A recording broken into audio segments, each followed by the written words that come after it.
हाँ भाई देखो हमने क्या किया था,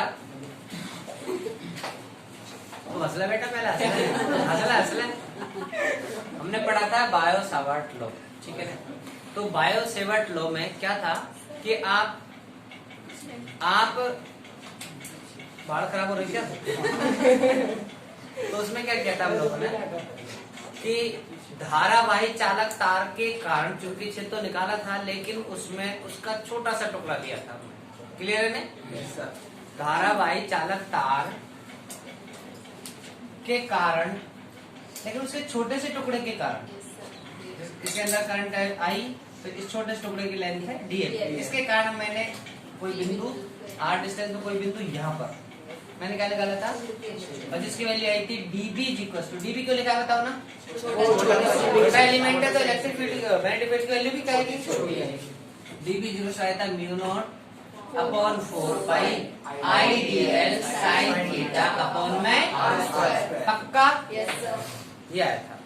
लेकिन अगर हमें पूरे तार के कारण अगर निकालना, पूरे तार के कारण, ठीक है, छोटे से अल्पांश के कारण निकाला हमने, अगर हमें धारावाही चालक तार पूरा कंप्लीट, तो उसके कारण चुंबकीय क्षेत्र कितना होगा, तो जाहिर सी बात है देखो समाकलन कर लेंगे हम लोग। इस छोटे टुकड़े के कारण ये एक छोटा टुकड़ा और काट लेंगे, उसके कारण एक छोटा टुकड़ा और काट लेंगे, ऐसे कितने काट लेंगे, इसके अंदर इनफाइनाइट टुकड़े काट लेंगे, सबको जोड़ देंगे। अब भैया इसके अंदर अगर 2000 टुकड़े हो गए, सपोज है 2000 टुकड़े हो गए, तो 2000 बार ऐसे लिखेंगे, तो आप बचोगे, आपकी कॉपी बचेगी या टाइम बचेगा तुम्हारे पास, नहीं बचे में तो जोड़ने का तरीका वो तो क्या करोगे, समाकलन, छोटे से टुकड़े के निकाल क्या कर दो, लिमिट डाल दो यहाँ से लेके यहाँ तक कि कंप्लीट का आ जाएगा। भाई समाकलन क्या है, समाकलन इसलिए तो यूज कर रहे हैं हम लोग, छोटे से का निकाल लो और उसका क्या कर दो समाकलन, कहाँ से लिमिट डाल दो, आपको जहां से जहां तक चाहिए, मुझे इस तार के इस छोर से लेके यहाँ तक चाहिए, तो लिमिट डाल दो यहाँ से लेके यहाँ तक। अब लिमिट चाहे लंबाई की डालो, लिमिट चाहे थीटा की डालो, देख लेंगे वो किसकी लिमिट की जरूरत पड़ेगी। लिमिट भी कोई फिक्स नहीं है भैया, आप लोग लेंथ की लिमिट डालो, थीटा की लिमिट डालो, देख लेंगे अपने सिचुएशन के हिसाब से कौन सी लिमिट हम यूज करना चाहते हैं, ठीक है ना। मैं ऑप्शन दूंगा आपको, आप बताओ, उसी लिमिट के बेसिस पे हम करने वाले हैं। तो इस अनंत लंबाई इसे इतनी बड़ी लंबाई के चालक तार के कारण अगर हम चुंबकीय क्षेत्र निकालना चाहे तो क्या करें, छोटे से टुकड़े की वजह से निकाल लो पहले, तो उसको क्या कर दो, इंटीग्रेशन, समाकलन विद लिमिट, तभी तो पूरा आएगा।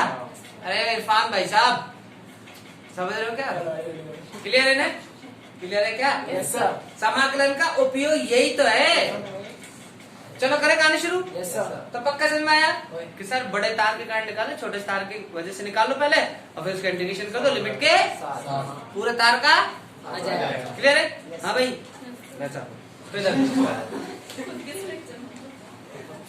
हाँ बोलना जरूरी कि किसमें आएगा ना, सही है, ऐसा बोलना चाह रही है मेरे को। इधर देखो, इधर देखो, ये चालक तार सपोज है, ठीक है बेटा, इसकी लेंथ सपोज एल है, कितनी लेंथ,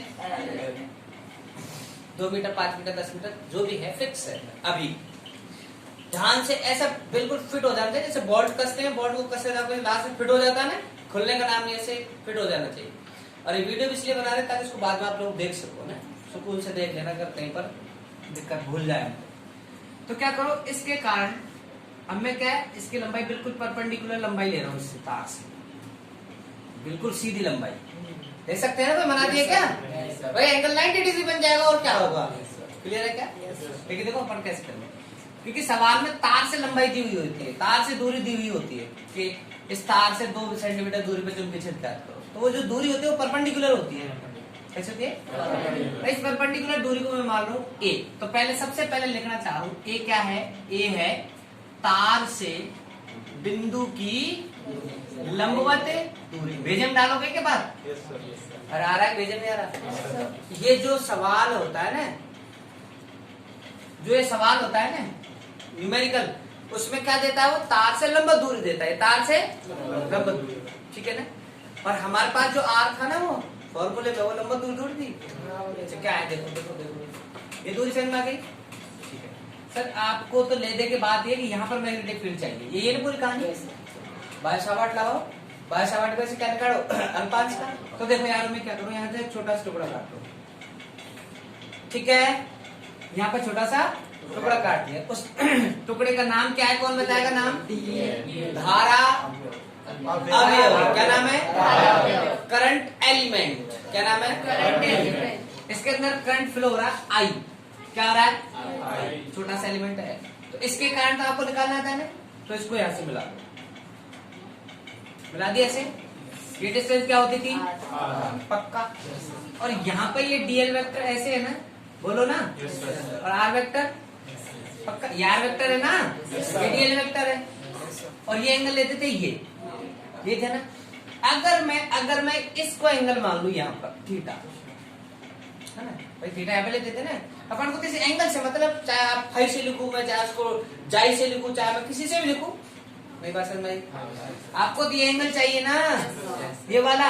अब लिखूं किसी से भी कोई प्रॉब्लम थोड़ी है, किसी से भी लिखो सर, हमें क्या होती है, ये एंगल चाहिए। अगर मैं इसको थीटा मान लूं, मैं थीटा मान रहा हूं क्यों ये भी बता दूंगा।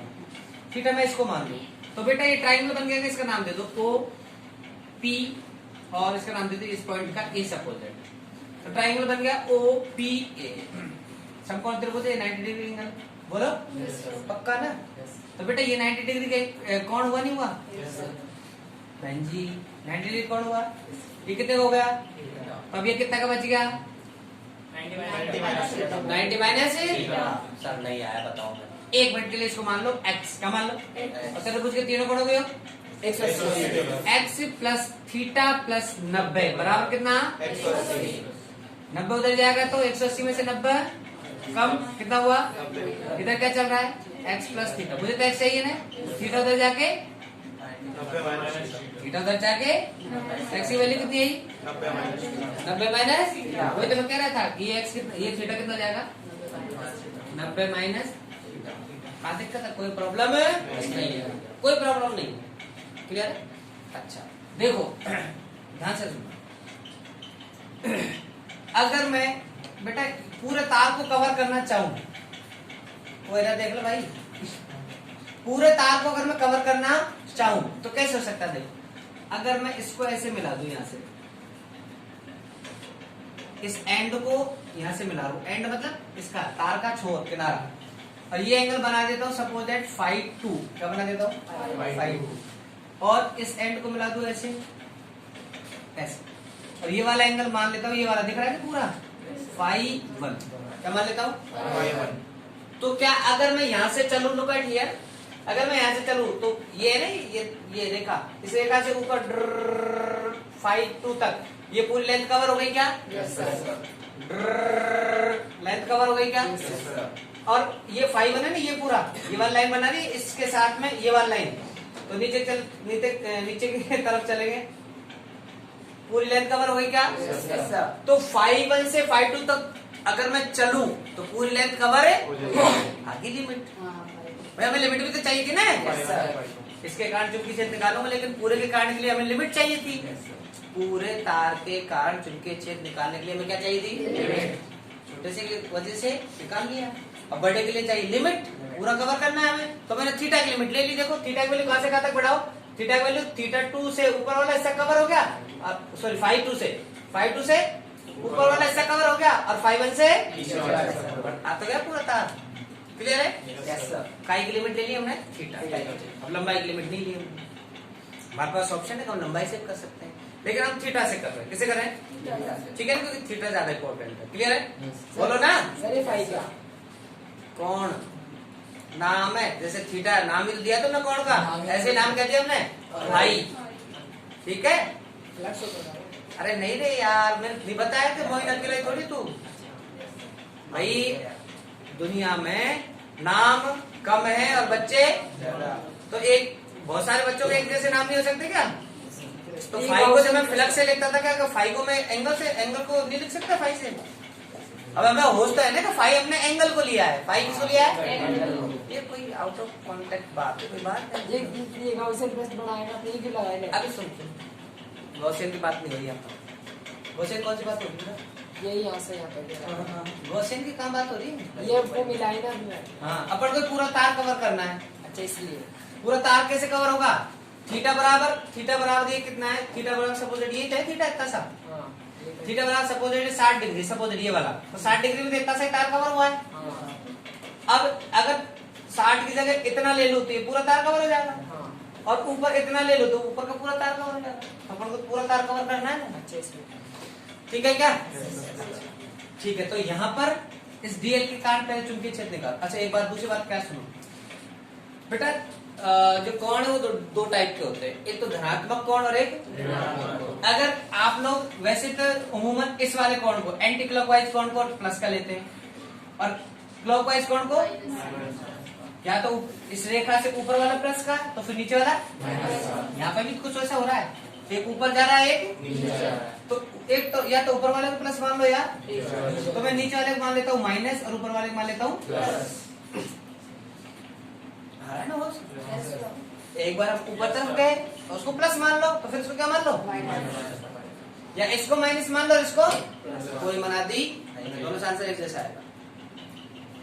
चाहे इसको प्लस मान लो, चाहे, क्लियर है? चलो निकाले। तो डीएल के कारण क्या हुआ, पहले तो डीएल धारा अल्पांश या धारा अवयव के कारण कहां पर, पी बिंदु पर, कहां पर, पी बिंदु पर आर दूरी है ना, आर दूरी पर चुंबकीय क्षेत्र बड़ा होगा छोटा होगा, हाँ, क्योंकि अभी तो डीएल के कारण निकाल रहे हैं चुंबकीय क्षेत्र, तो उसके क्या लिखूंगा, डीबी इज इक्वल टू कितना आएगा, बोलो, 4 pi I D L sine theta नहीं, अब थीटा कितना है 90 माइनस थीटा। भाई थीटा चेंज हो गया, थीटा की जगह क्या लिखूंगा, भाई यहाँ पे पहले थीटा लिखता था ना, पहले यहाँ पे थीटा लिखता था ना, ये साइन थीटा, एंगल तो यही होता था ना, अब उसकी जगह एंगल से लिया 90 माइनस थीटा, तो लिखूंगा, तो थीटा किधर चेंज हो गया 90 माइनस थीटा, यहाँ पे क्या लिखूंगा, साइन 90 माइनस थीटा बटे में आर, जो डिस्टेंस है आर। किसी को दिक्कत आता है, छोटे से एलिमेंट के कारण निकालिए, इसको सेट कर लो। 10वीं में सूत्र पड़ा हुआ है, साइन 90 माइनस थीटा बराबर होता था कॉस थीटा। क्या बनेगा ये बनेगा डीबी इज इक्वल, क्या बने बोलो ना, mu not upon 4 pi I D L cos theta upon में। अरे तक कहीं नहीं दिक्कत, कोई नहीं दिक्कत, कुछ दिक्कत, क्लियर है यहाँ तक, बोलना मनीषा, कोई दिक्कत है बताओ यहाँ तक, किसी को भी नहीं है ना यहाँ तक? क्या करना है हमें, तो पूरे तार के कारण निकालना, क्या करना है, समान, क्लियर है ना? तो संपूर्ण तार के कारण, ये तो ना आपको लिखना है, याद रखिए, क्या लिखूंगा, संपूर्ण चालक तार के कारण, चालक तार के कारण क्या बेटा, चुंबकीय क्षेत्र, चुंबकीय क्षेत्र D B, no only B. B कैसे निकलेगा, डीबी का समाकलन करने पर। बी कैसे निकलेगा यारो, डीबी का समाकलन करने पर, क्लियर है? बी क्या टोटल, डीबी का छोटा सा, छोटे से समाकलन कर दो, सब जोड़ के बी बन जाएगा। वैल्यू रखो, तो b is equal to D B की वैल्यू रखो, बोलो क्या है, integration mu not upon 4 pi I D L cos theta upon R square, और लिमिट दे रखी भैया 5 से 5 लेकिन -5 से प्लस के 5। अगर ऐसा करते हैं हम तो पूरा तार कवर हो जाए, लिमिट रखते हैं। अब बड़ी प्रॉब्लम है, देखो ध्यान से देखना क्या कह रहा हूं भैया। जब समाकलन करते हैं मैथ्स वाले, तो म्यू बायोलॉजी वाले सब, जब मैथ्स वाले ना पीछे वाले, तो जब समाकलन करते हैं ना, तो जैसे अगर थीटा की लिमिट दे रखी है तो भैया वो थीटा के साथ समाकलन हो सकता है। अगर और वेरिएबल हो तो उनका नहीं होगा। जैसे 2 वेरिएबल है, जैसे मुझे थीटा के सापेक्ष करना है, वेरिएबल आर भी है और थीटा भी है, तो होगा क्या, नहीं होगा ना, नहीं होगा ना। क्या करते, उस वेरिएबल को उसमें कन्वर्ट करना पड़ता है जिसके सापेक्ष हम कर रहे हैं। इसका मतलब सुनो, पहले तो देखो वेरिएबल क्या क्या है, और जो वेरिएबल है उसको अंदर रखो, और जो कांस्टेंट है उनको, तो पहले फुर्सत में इसको देखो। तो देखो b is equal to constant, देखो म्यू नॉट अपॉन में, और करंट भी कांस्टेंट है। इंटीग्रेशन में देखो डीएल में देखो डीएल को तो हम जोड़ रहे हैं, डीएल उनको तो जोड़ रहे हैं, जोड़ रहे हैं, क्लियर है ना? तो भाई ये तो वेरिएबल है, ये तो क्लियर है क्या?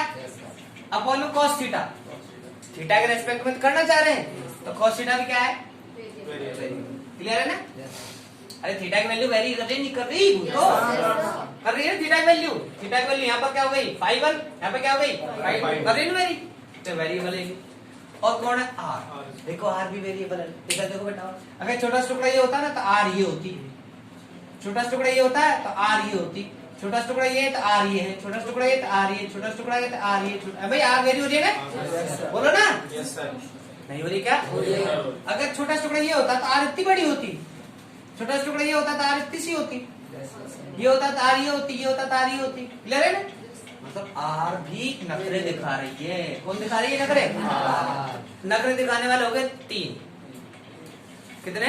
3। और हमें करना है नखरे सहन करने 1 के, और दिखाने वाली कितनी हो गई 3। हाँ मत ले जाओ, नखरे हो गए मतलब वेरिएबल हो गए 3, वेरिएबल हो गए, और करना किसके रेस्पेक्ट में, बस लिमिट किसकी दे रखी है बोलो, थीटा की, तो थीटा के सापेक्ष करना है। लेकिन भैया वेरिएबल हो गए, एक तो है ही है, 2 और आ रहे हैं भैया, नहीं चपड़े पार नहीं पड़े पार, एक ही रखना, 3 रखोगे चक्कर पड़ेगी। तो क्या करना है हमें, ये डीएल भी थीटा की टर्म में आना और आर भी थीटा की टर्म में आना, क्लियर है ना?